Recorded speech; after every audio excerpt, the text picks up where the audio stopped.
Well, hello, everybody. Thank you for joining us here today. Let's start by this. By show of hands, how many have you ever said any of these following sentences? I'll see it. I'll believe it when I see it. I want to hear it with my own ears. How many of you have ever said that before? I bet all of you. Come on, hands up, right? Why is that? We establish trust as humans based on what we know. Who's the person you trust most? You all have people in your lives that you say, you know what, I trust them, I believe them, but you really intrinsically trust yourself and trust what you see to believe is true, what you hear to believe is true with your own personal senses, human nature. This is a psychological fact. However, here comes AI. Seeing is not believing, hearing is not believing. As we see the monkeys over here, see no evil, hear no evil, speak no evil. See no evil, the deepfakes. We could get deepfakes all the time. Think about it even in a Zoom meeting. I'm sure we've all heard the stories of executives being impersonated by deepfakes. I've had a couple of companies where they had those issues as well. You have hear no evil, voice privacy. It's no longer a thing. Our voices have been compromised. It's not something that can be trusted. Speak no evil. AI-generated things, we also have the different situations that are coming that just turn us up in a loop. There's many problems that are infiltrating our organizations today and things that we have to do in our organizations in order to button it up and make it more safe for us as a people. So I'll give you a little tidbit.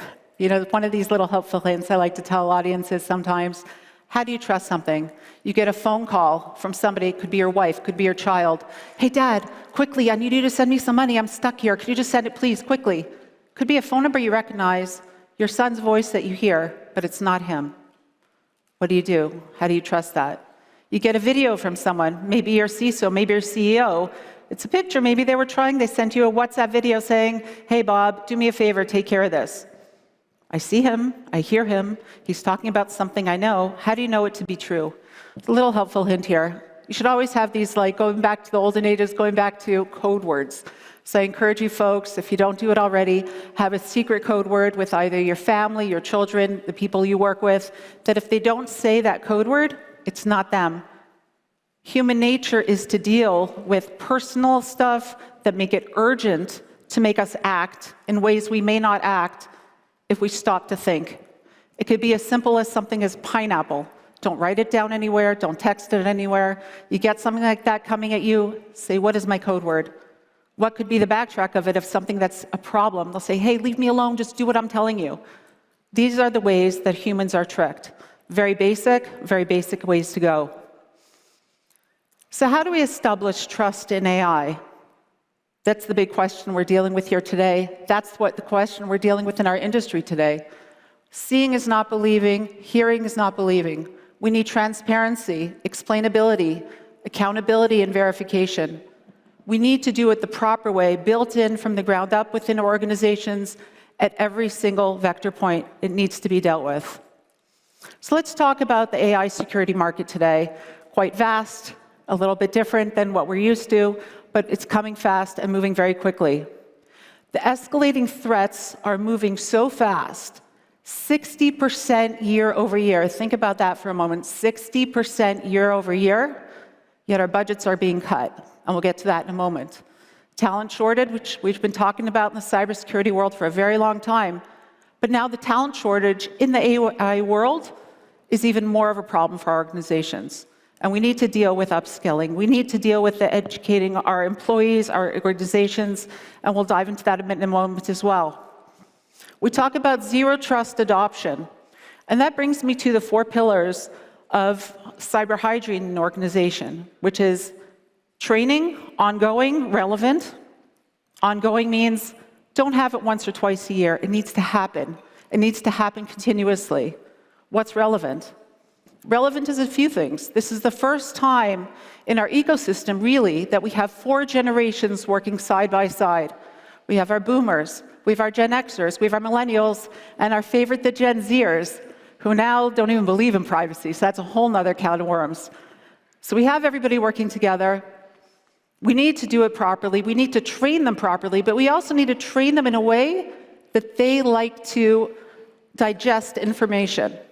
If you tell a boomer saying, hey, we're going to do gamification, you're going to interface with this, give them a whole ton of things that they're going to do in ways that they don't know how to digest information or don't want to, or it's not natural, that's not changing.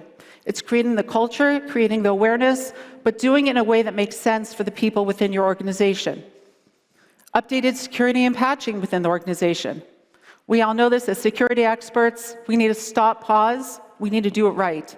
But then there's the battle with operations. Folks, we need to move quicker. We need to move faster. We need to get this done. Whoa, whoa, whoa. There's something we need to look at. How do you do that with an organization? Digital transformation across an organization.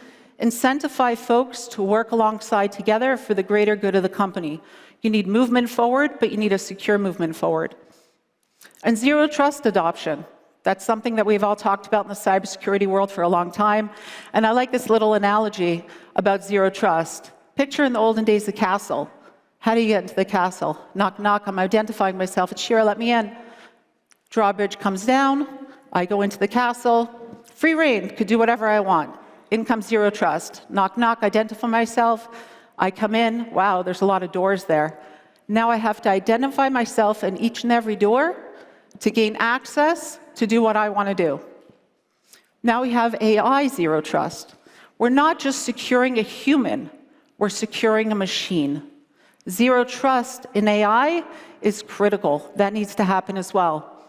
Regulatory mandates, we're all very aware of them, and they're across different countries, different ways that has to be done, but they're pertinent and relevant and important for organizations as well.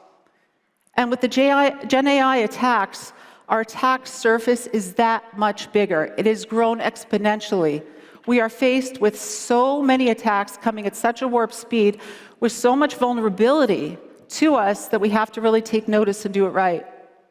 Supply chain risk, as we all know, every entree or every vector, every connectivity to our organizations is another opportunity for a problem to happen.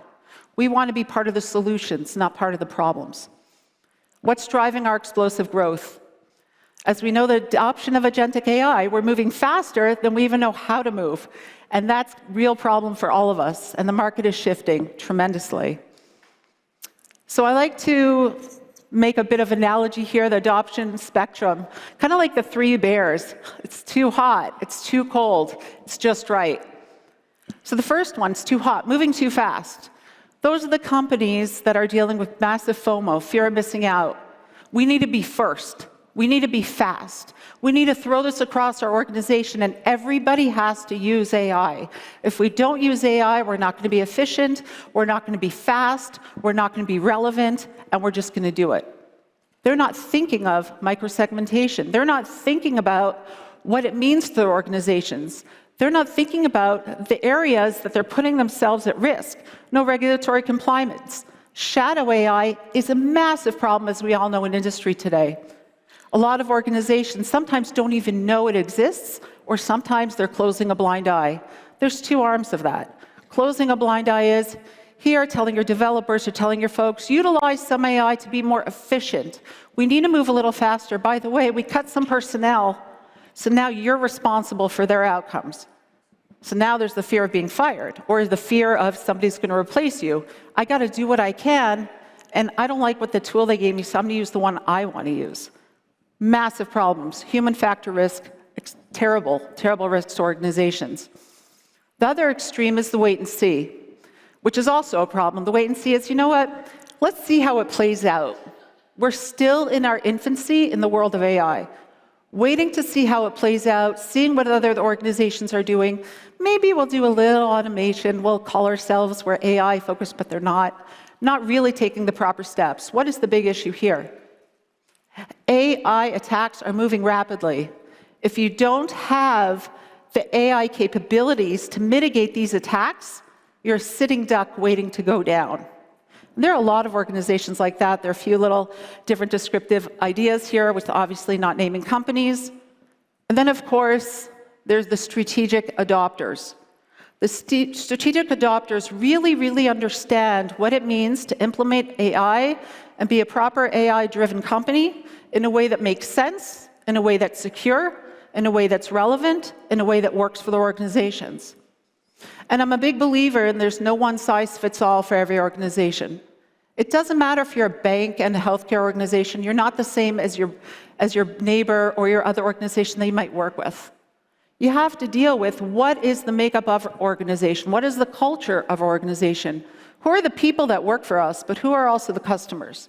How do I implement it in the right way? Obviously, proper governance and all those steps that we're talking about here, that we need to do it in a way that's effective, relevant, and safe for the organization. And real risk is at both extremes. You can't be too fast, and you can't be too slow. And doing it right is the secret sauce for every organization out there. And the answer is not if, it's when. When are we going to do this? I'm sorry, not when, it's how. How are we going to do this? We're not going to think about doing it. We have to. The industry is moving. Everybody is moving. The attacks are coming. Yeah, we can't say, hey, you know what? I'm not ready. I don't want an AI attack. Just bypass me, please. It doesn't work that way. We have to be strategic. We have to be ready. We have to be prepared. A big problem we have is a boardroom blind spot. So I'll ask another question here. How many folks here are CISOs? Can't really see, the lights are in my eyes, but I'm assuming there are quite a few. What is one of the biggest problems CISOs have? Lack of budget to do what they need to do within their organizations. Bigger problem coming in. AI is driving productivity, but it also could be driving problems within the organization. And if they don't have the proper budgets to do what they need to do within their organizations, massive trouble happens as well. Bringing in AI needs to increase budgets, not decrease the budgets. As we all know, we need a human. Everyone's talking about human in the loop. We need a human to verify. We need a human to look at anything that's sensitive data. I would tend to argue with that. I would say that's not enough. You need human at the helm. Do you want AI securing your AI? Do you want AI making the decisions for you? A human at the helm is a human at different areas that are able to understand and check mark, not wait for things to happen and be reactive. We're in a proactive world of security where you need to understand what's coming and be ahead of it and control that, and you need a human at the helm working alongside you, empowering your employees to do it the right way. You need to upskill them. You need to give them the right tools. You need to educate them. That all requires a lot of money. Every time you bring in AI, that's another or a different type of AI within the organization to do other tasks. It's another area where you could be susceptible for a problem. Here's another problem. In the past, not even that long ago, there wasn't cybersecurity experts within the boardroom. So we talked about, now we need to bring a cyber expert in the boardroom. It was this big coup, wow, they really understand we need cybersecurity experts in the boardroom. And CISOs come in, more educated around cybersecurity, brought in as well. And now if we look at the understanding, only 2.7% of board directors have AI expertise. So think about that. Our world is changing. We're moving very quickly. We're adopting AI. We're making massive decisions. They're looking at budgets and understanding this is just going to be faster, quicker, better. We could cut the costs, get rid of a lot of our personnel, and you don't need as much money. Just use AI. If the board directors don't understand what it means to use AI or what it means to implement AI, but even more importantly, what is AI as it pertains to your organization? So it's not just educating your personnel and educating the people within your company. It's going above to the board level. I believe every board should have an understanding themselves, not just a person in the room, talking about what is needed and trying to explain it in a way they'll understand. I think that education should be spread across the entire organization.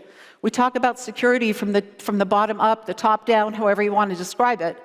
This needs to be the same for AI, from the bottom up, from a very elementary level to the more sophisticated level. Obviously, they're not going to become experts overnight, but for having the understanding to make the case that you need a bigger budget, and they really get it, and putting real-world examples for them and walking them through, they will understand, and budgets, I believe in some cases, I've been part of some of these discussions, will be increased because you want to feel supported. The more you're supported, the better outcome will be, the better personnel will be happy, but also the better outcomes will happen for your organization. And cutting budgets is a governance failure. And more AI, as we were talking about in the humans, you need more investment in the humans who oversee it, not less. So as we know, there's a lot of organizations out there who let a lot of personnel go.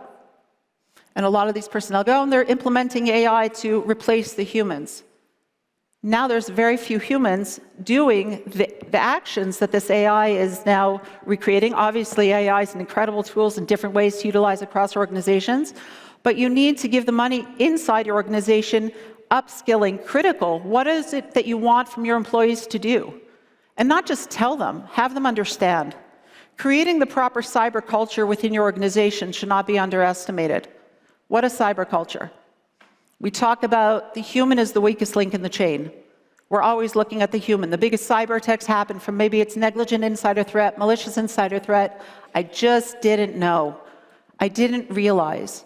Moving quickly and moving fast. People are all multitasking today. No one's really doing one thing and sitting back to do another task. All of us are maybe on our phones, on our computers, having a call, having a conversation. I wouldn't say call, no one calls each other anymore. We're doing a Zoom, right? It's very rude not to jump on a Zoom, bizarre, but it's okay. So now we need more. We need more investment in our humans within our organization to empower them to do what we need them to do, but also to have them part of the solution. The way to mitigate risk when it comes to human risk is making someone feel attached to something. Think about anything that you feel close to, whether it's, you might have been in a sorority, or you might be part of a baseball, football team, you might be part of anything that you feel good about. When you hear it, you just smile and you feel good, you feel protected. You meet someone else from that team, you just feel like that bond. That is the type of culture you need to have within your organizations. How does that happen? Not telling your employees what to do, explaining. Have 360 feedback. It's all human nature. How do you feel valued as a person? That is the way you need to value your employees and value the culture of your organization. And that is also pertains to utilizing AI. We're growing very fast. We're moving very fast. We're implementing kind of fast as well. So how do the humans feel? You call them in the loop, but we can use it for this as well. They're in the loop, they're part of it, they're having conversations. What if you're giving them a tool that they don't feel good about? What has happened in the past? Shadow AI. I don't like it, I'll use something else. You tell them no, they'll wait till you're not looking, they'll do it anyway. If they understand, listen, this is teamwork, this is something, building it up, creating that right culture, as you're implementing this stuff, having the 360 feedback and doing it the right way, the tightness of the security and the bonds you'll have within your organization of people feeling important and relevant will have better outcome. Human nature across the board, and it does boil down to the human. So the AI governance, we could break that down to many different areas, and that's critical. We talk about the people, the process, the technology, and the governance in cybersecurity. We've always talked about the people, the process, and technology, and unfortunately governance was kind of the fourth pillar that only over the last few years they were saying was super important in cybersecurity. The people we just spoke about. The process is the glue that holds together the people within the technology. What are your processes? How is that built up? What is your culture, and how do you implement that across your organization? What is the hierarchy, and how does that play out? The technology is what you're doing within your organization. Are you doing it right? Are you having proper governance within your organization? How are you implementing that? What do you need to do? AI adoption without governance is risk adoption. You can't afford to do it wrong. You need to be able to slow down, understand what the makeup of your organization is, what you are looking to do, what the outcomes are, and clearly have it defined in order to implement the right tools at the right speed with the right folks. Microsegmentation, don't throw it out all there. What if there's a problem? You don't want it to kill chain across your organization. It has to be done right. Budget reality check. Now this is an interesting slide because in 2022, we had a 17% increase. In 2024, an 8% increase. And in 2025, only a 4% increase. Let those numbers sink in for a minute. We have more vulnerabilities today. The attacks are coming that much quicker, that much stronger, that much more sophisticated, that much more realistic. Your expanse has gotten to the point that you need to button down even quicker, stronger, faster with more budgets. How are we doing it with less? A lot of folks and some other companies are, well, you know, that's not really high on my food chain right now. I know it's a vulnerability, I know it's something, but I got to work with the things that are the most important. And that's one of the biggest things I hear back from CISOs when I talk to CISOs, which is quite a bit, is I have to make a choice. I can't do everything. I can't secure everything. I can't bring in the best tools all the time. I have a limited budget. But that's reality. A limited budget is reality, but how do we do with what we have? If they're increasing our security risks, the budgets need to increase. The boards need to understand that the budgets, if they don't increase, it doesn't matter what production is. You're a sitting fish, it's going to be a problem for your organizations. Take a look at the spending gap. Where should the money go? And as we said, 78% CISOs are now investing in AI-powered security tools. I believe the number's a little higher. But if that's where it's going, where's the rest of the money going? And they will definitely need more. It's not just the security tools. Where's the money going for the humans? Where's the upskilling? Where's the educating?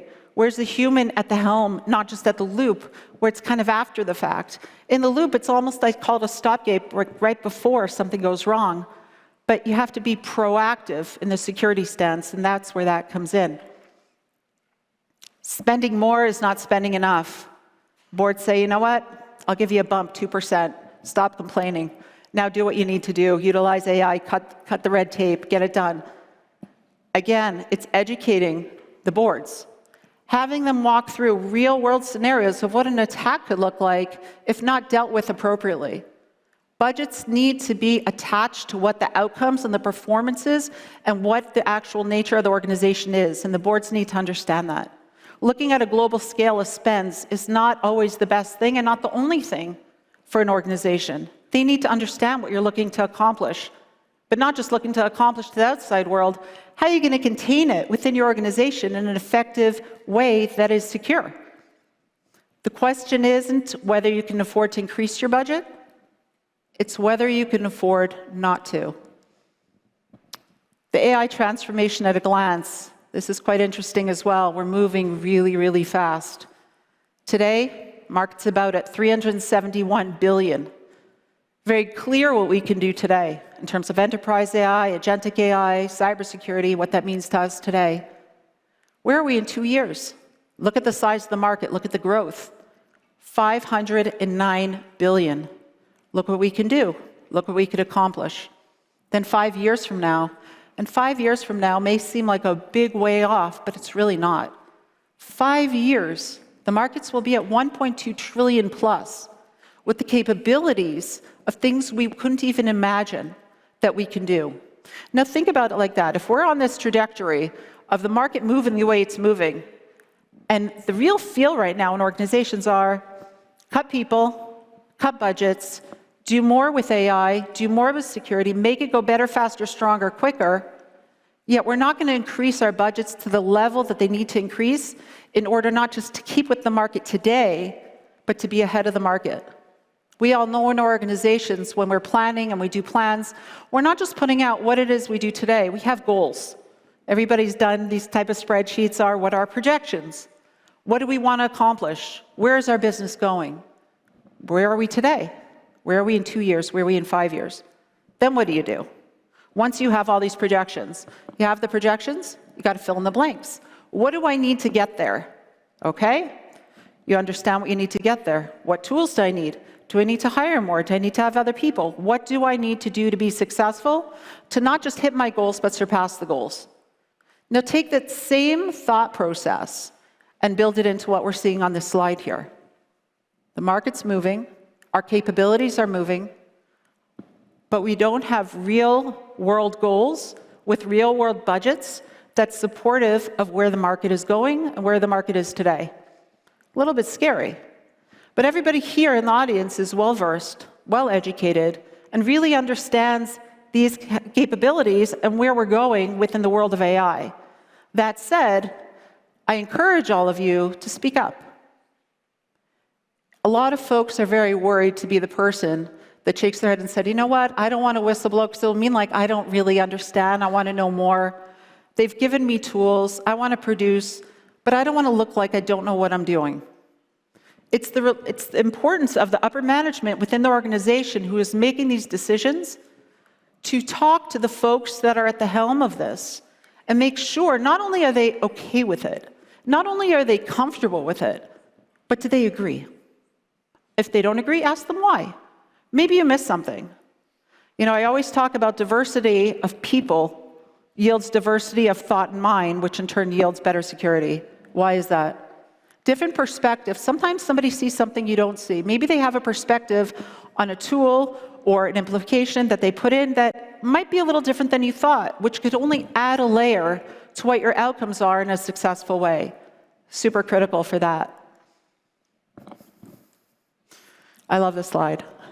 Secure it before it secures you. I'm sure a lot of people here have seen AI Robot or other type movies like that. We talk about AI handling strategy, operations, okay, the office plans too. But think about it like this. The world is moving. Could this be so far off? Maybe not. Maybe you don't want to go to work that day. Maybe you're going to send in your AI robot to handle the tasks you want to handle. Maybe you don't really feel like monitoring that robot, so you have your other robot taking control of the first robot to monitor that. Then have that chain go further along. The point I'm driving home is we can't have AI securing AI. The humans need a secure AI. Obviously, the different elements where AI interplays with each other. Human at the helm, critical piece. We need to be at the cusp of where the market is today, where it's going, and where we see it going. We need to be part of the solution and understand on how to make it go right and do right for us and for the community at large. Stopping to wait and see where it's going without having proper governance, proper effectiveness, dealing with the people, the process, the technology, and the governance is a surefire way to not survive this world of AI in the proper way. We all want our companies to thrive. We want our employees to thrive. We want to create this expanse of sharing is caring, which is true, working together to affect change in the best way possible, but also really moving forward into this new world in a secure way. Thank you.